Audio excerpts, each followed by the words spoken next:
નમસ્કાર, આપ જોઈ રહ્યા છો ન્યૂઝરૂમ અને આપની સાથે હું છું ભાવિક। આજે વેધર એનાલિસિસમાં જાણીએ કે આગામી 25 તારીખ સુધીમાં હવામાન કેવું રહેવાનું છે અને ખાસ કરીને હવામાન વિભાગ, હવામાન નિષ્ણાંતો આ બધા જ આગાહી કરી રહ્યા છે કે બે વાવાઝોડા, એક અરબ સાગરમાં તો બીજું બંગાળની ખાડી છે તેમાંથી ઉદ્ભવ થઈ રહ્યું છે અને આ બંને વાવાઝોડા ખૂબ મોટા બને તેવી શક્યતા છે। આમ તો ચોમાસાની શરૂઆત પહેલા અને ચોમાસાના અંતમાં વાવાઝોડા બનતા હોય છે ત્યારે ચોમાસાની શરૂઆત પહેલા જ અરબ સાગરમાં એક વાવાઝોડું ઉત્પન્ન થાય તેવી સંભાવના જોવા મળી રહી સંભાવના જે છે તે હવામાન વિભાગ અને નિષ્ણાંતો જે છે તે આગાહી કરી રહ્યા છે। સાથે જ રાજ્યમાં 22 મે થી 25 મે સુધી ફરી માવઠું થાય તેવી હવામાન વિભાગે આગાહી કરી છે। ખાસ કરીને સૌરાષ્ટ્રના જે વિસ્તાર છે અમરેલી અને ભાવનગર, નવસારી, એ દક્ષિણ ગુજરાતમાં વલસાડ, આ આખા વિસ્તારમાં 3 દિવસ ગાજવીજ સાથે વરસાદની સંભાવના છે। જ્યારે આજે વલસાડ, ડાંગ અને દાદરાનગર હવેલીમાં વરસાદની શક્યતાઓ દેખાઈ રહી છે। વિન્ડી મેપના માધ્યમથી જાણવાના પ્રયત્ન કરીએ। આજનો દિવસ આમ તો લગભગ સૂકો દેખાઈ રહ્યો છે, પણ જેમ જેમ દિવસો આગળ જશે તેમ તેમ વરસાદની તીવ્રતામાં થોડો ઘણો વધારો થશે। પણ ખાસ કરીને તમને કહી દઉં કે આજે દરિયાઈ પટ્ટી છે, અરબ સાગરનો જે વિસ્તાર છે, કેરળમાં ધીમે ધીમે ચોમાસાની શરૂઆત થાય એટલે સ્વાભાવિકપણે મહારાષ્ટ્ર અને મહારાષ્ટ્ર બાદ મધ્યપ્રદેશ અને ત્યાંથી ગુજરાત તરફ ધીમે ધીમે ચોમાસું આવતું હોય છે।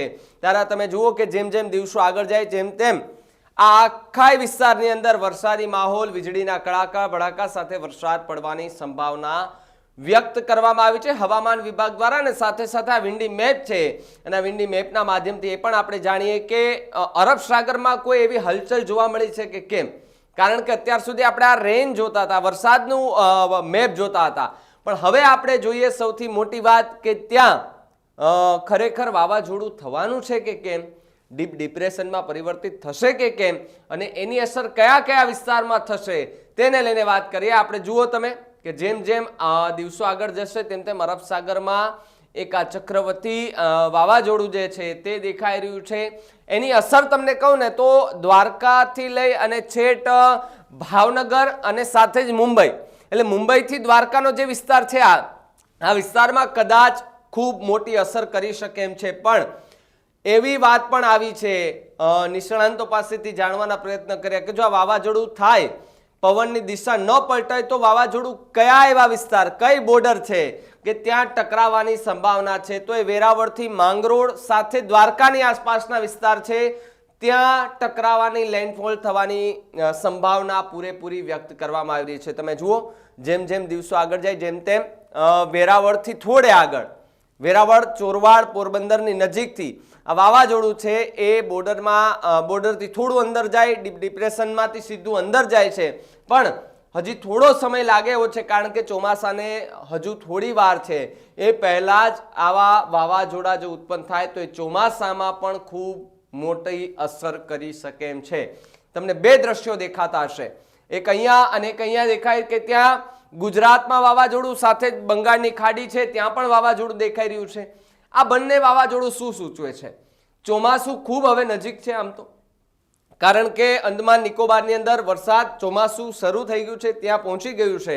હવે ધીમે ધીમે કર્ણાટકમાં પહોંચે અને ત્યારબાદ ધીમે ધીમે દરિયાઈ પટ્ટી વિસ્તાર, પવનની ગતિમાં વધારો થાય, વાતાવરણમાં અચાનક પલટો આવે એટલે સમજી લેવું કે ચોમાસું આવી ગયું છે, કારણ કે હવે ગરમીમાંથી થોડી રાહત મળે, આંશિક રાહત મળે તેવી સંભાવના હવામાન વિભાગ દ્વારા વ્યક્ત કરવામાં આવી છે। પણ સૌથી મોટા સવાલ એ કે જો અહીંયાથી આ લેન્ડફોલ પ્રક્રિયા થાય અને સીધું જ આ જમીની વિસ્તાર છે, વેરાવળ, સોમનાથ, પોરબંદર, દ્વારકા, ભાવનગર છે, ત્યાંથી સીધા તમે આવો તો સુરત છે, દીવ, દમણ, દાદરાનગર હવેલી, ભરૂચ, સુરત, વલસાડ, વાપી, ત્યારબાદ માંગરોળ છે, છેક જુનાગઢમાં તમે જુઓ કે આ આખી ઘટના છે ને, અહીંયા લેન્ડફોલ થાય, વાવાઝોડું બને, સીધું જ અહીંયાથી હવાની જે તેમની જે દિશા છે એ દિશા માધ્યમથી જોઈએ તો એ સીધું જ વેરાવળની ત્યાં આવે, વેરાવળથી સીધું થોડું પછી થોડું નાનું થાય અને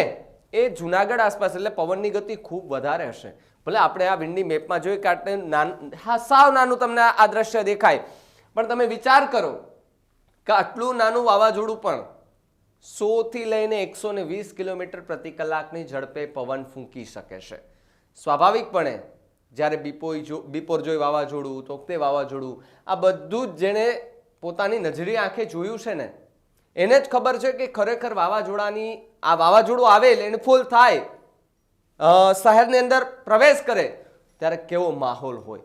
વરસાદ, પવન, કોઈના છાપરા ઉડે, ઘણું બધું થઈ જાય, આપણે ખબર ન હોય. પણ જ્યારે વાવાઝોડું શાંત પડે ને ત્યારબાદના જે દ્રશ્યો આવે નુકસાનીના, ત્યારે આપણે કહીએ કે આવું વાવાઝોડું તો ન જ આવવું જોઈએ. પણ જે સ્થિતિ અત્યારે થઈ છે, ગુજરાતની આસપાસના જે વિસ્તાર છે ત્યાં પણ આ સ્થિતિની અસર થવાની છે. તમે જુઓ, દ્વારકાથી લઈ અને છેક મહારાષ્ટ્ર સુધીનો જે પટ્ટો છે દરિયાનો, આ આખા પટ્ટાની અંદર ખૂબ મોટું કહેવાય ને કે ખૂબ મોટી આફત આવે તેવી સંભાવના છે.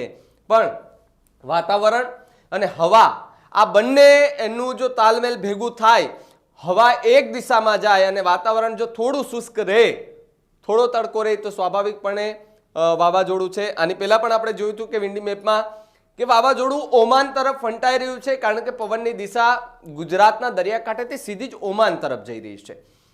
ફરી એકવાર પવનની દિશા બદલાઈ. હવે વાવાઝોડું ઓમાન જવાને બદલે ફરી ગુજરાતના એ દરિયાકાંઠાને વિસ્તારમાં ટકરાવવાની શક્યતા છે. સાથે જ રાજ્ય માથે હજુ પણ સંકટો મંડળાઈ રહ્યા છે. 21 મે સુધી રાજ્યના અલગ અલગ ભાગોમાં વરસાદની આગાહી છે. ખાસ કરીને સૌરાષ્ટ્ર, દક્ષિણ ગુજરાતમાં ગાજવીજ સાથે વરસાદ પડી શકે છે. રાજ્યમાં આંધી વંટોળની આગાહી છે. હવામાન નિષ્ણાંત અંબાલાલ પટેલે એવું પણ કહ્યું કે 21 તારીખથી હવામાનમાં પલટો આવવાની આગાહી છે. સાથે જ 25 થી 31 મે સુધી ગુજરાતમાં ભારે વરસાદની શક્યતા છે.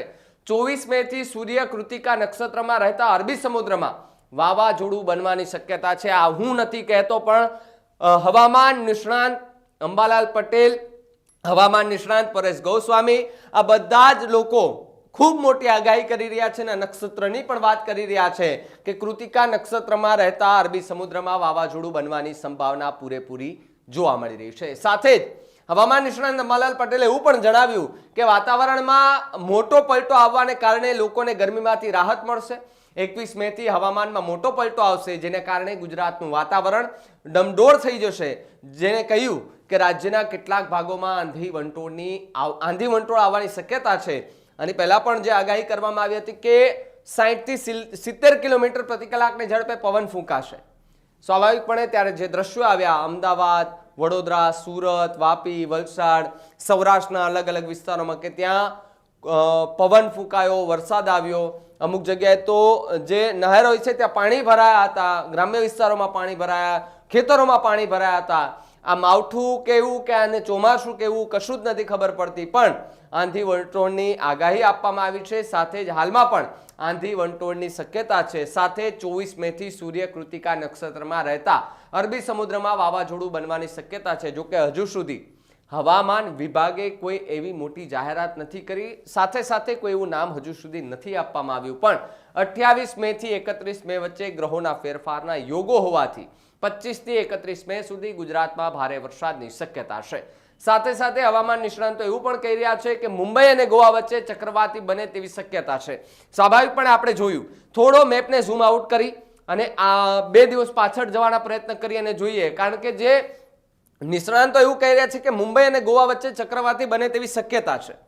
હવે સ્વાભાવિકપણે આ તમે જુઓ કે અહીંયા મહારાષ્ટ્ર અને આ ગોવા, આ બંનેની વચ્ચે, એટલે કે આ આખા વિસ્તારની અંદર, પરંતુ એવું નથી કહેતો કે ત્યાં અસર નહીં કરે. એની અસર સીધી જ લગભગ ગુજરાત, મહારાષ્ટ્ર, કર્ણાટક, આ આખો દરિયાનો જે પટ્ટો છે, સાથે જ ગુજરાત, કર્ણાટક, આ આખી બોર્ડરો છે, એ બોર્ડરોમાં ખૂબ મોટું નુકસાન થાય તેવી સંભાવના જોવા મળી રહી છે. સાથે જ આ ચક્રવાતની અસર મોટા ભાગના ગુજરાતમાં થવાની શક્યતા છે. કેટલા વિસ્તારોમાં ભારેથી ભારે વરસાદ થવાની શક્યતા છે. સાથે જ 5 અને 6 જૂનના રોજ રાજ્યમાં અણધારો વરસાદ થવાની પણ શક્યતાઓ વર્તાઈ રહી છે. કમોસમી વરસાદનો ખતરો ધીમે ધીમે ઓછો થઈ રહ્યો છે. તેવી જ રીતે ફરી એક વખત પ્રચંડ ગરમી અને ઉકળાટનો સામનો સૌ કોઈએ કરવો પડી રહ્યો છે. કમોસમી વરસાદ બાદ વાતાવરણમાં ભેજ અને સતત વાદળછાયું વાતાવરણ રહેવાને કારણે તડકો ઓછો હોવા છતાં પણ લોકોને ખૂબ જ ગરમી છે, એ ઉકળાટ છે, એ થઈ રહ્યો છે, જેની પાછળ ભેજ અને વાદળોને કારણભૂત માનવામાં આવતા હોય છે. આગામી દિવસોમાં હજુ પણ બફારામાં વધારો થાય તેવી શક્યતાઓ વર્તાઈ રહી છે, પણ ચોમાસું આવે એ પહેલા જ બે વાવાઝોડાના સમાચાર સામે આવતાની સાથે જ જે બંગાળની ખાડીમાં વાવાઝોડું છે તેની અસર ગુજરાતમાં થશે કે કેમ એને લઈને તો હવામાન નિષ્ણાંતો પાસેથી આપણે સમજવાના પ્રયત્ન કરીશું, પણ સૌથી મોટો ખતરો એક અરબ સાગરમાં જે વાવાઝોડું બની રહ્યું છે એ વાવાઝોડાની અસર ગુજરાતના કયા વિસ્તારોમાં થશે તેની માહિતી પણ અમે હવામાન નિષ્ણાંતો અને હવામાન વિભાગ પાસેથી લઈ અને આપના સુધી પહોંચાડશું.